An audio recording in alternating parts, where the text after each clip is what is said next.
Bonjour à tous. Alors aujourd'hui nous sommes le week-end pascal 2020. Vous voyez, c'est le printemps, là il y a les cerisiers qui sont en fleurs, les pissenlits, c'est super beau, il y a du jaune. Le jaune c'est super.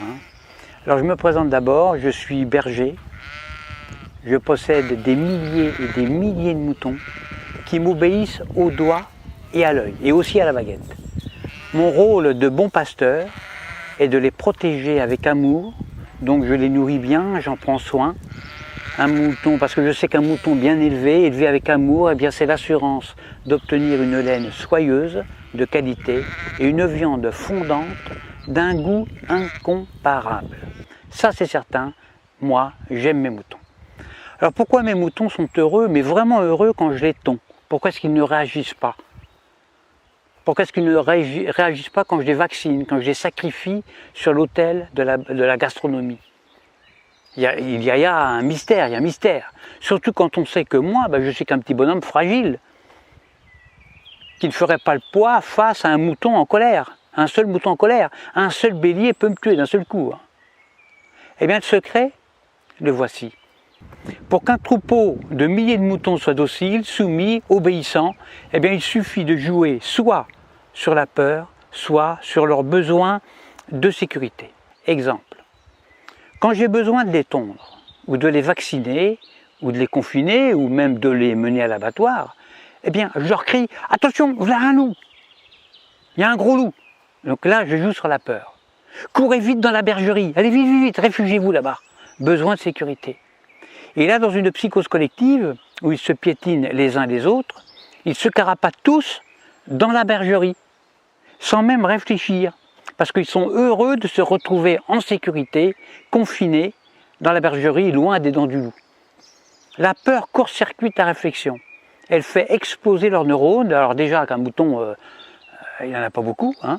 Alors pendant que leur attention est dirigée vers le loup, eh bien moi, tranquillement, je les tonds, je les vaccine, je leur tatoue le gigot, je puce les rebelles, je castre les chefs, bien sûr, en leur injectant des médicaments, etc., etc. Et quand j'ai fini mon travail, eh bien, je les relâche tout doucement par petits groupes. Alors c'est vrai qu'ils se sont fait tondre, ça ils s'en rendent compte, ils le voient, mais ils sont heureux d'avoir échappé au gros loup. Ils sont tondus, mais encore vivants, donc contents, heureux. Je les fais alors bêler tous en chœur à la tombée de la nuit et je leur demande de m'applaudir à 20 h au moment du journal télévisé qui leur raconte qu'ils ont échappé vraiment à un grand danger. Alors bien sûr, sur le nombre, il y a toujours quelques rebelles, des moutons noirs, qui sont des moutons plus intelligents que les autres, qui comprennent, ils ont pigé mon stratagème. Alors ils essayent, ils tentent désespérément d'expliquer à leurs frères moutons, à leurs congénères, que si le loup en croque 2 ou 3 seulement, le berger, lui, est beaucoup plus dangereux, puisqu'ils finiront tous sur une table en méchoui, ou sur la table pascale. Alors il faut les gérer, ces moutons noirs, qui ne veulent pas rentrer dans la bergerie, parce que ce sont des rebelles, ce sont des esprits libres. Alors à ceux-là, soit je leur montre mon bâton, soit je les fais mordre par mon chien. Or le mieux c'est d'égorger un seul mouton noir devant les autres. Alors ça c'est super efficace ça. Pour un seul de sacrifier, j'en terrorise des milliers qui deviennent mais alors doux comme des agneaux. J'en tue un et j'en soumets des milliers. C'est comme ça qu'on étouffe la moindre velléité de révolte. Alors il y a de nombreux hommes politiques qui viennent me demander de les coacher. Alors que moi je ne suis qu'un simple berger, je suis qu'un pauvre berger. Mais s'ils me le demandent, c'est justement parce qu'on peut utiliser ces méthodes, les méthodes de berger, chez les humains.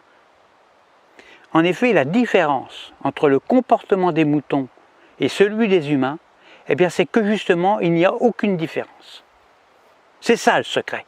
Le secret est là, il n'est pas ailleurs. Donc, quand on veut faire passer une loi impopulaire, qui ne fait pas plaisir, eh bien on le fait pendant que la population a peur. Par exemple, on parle de crise climatique, de crise de la dette, de crise financière, de tempête, de canicule, de terrorisme, de crise sanitaire, etc., etc.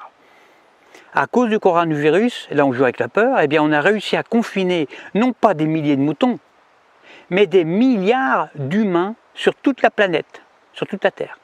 Des humains, confinés comme des animaux. Des humains déshumanisés. Et le pire, le plus révoltant, le plus dramatique, c'est que les chefs rebelles ferment leur gueule. Les grands chefs, ils acceptent aussi leur confinement.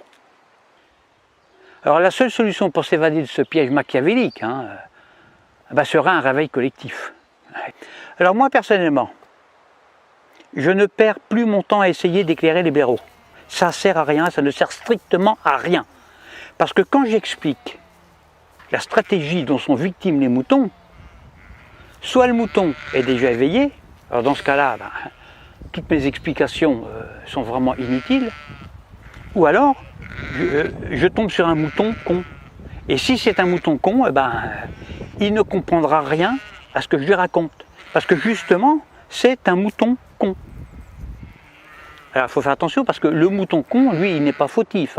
Il est con, c'est tout, c'est pas sa faute. Alors à bientôt pour une prochaine vidéo.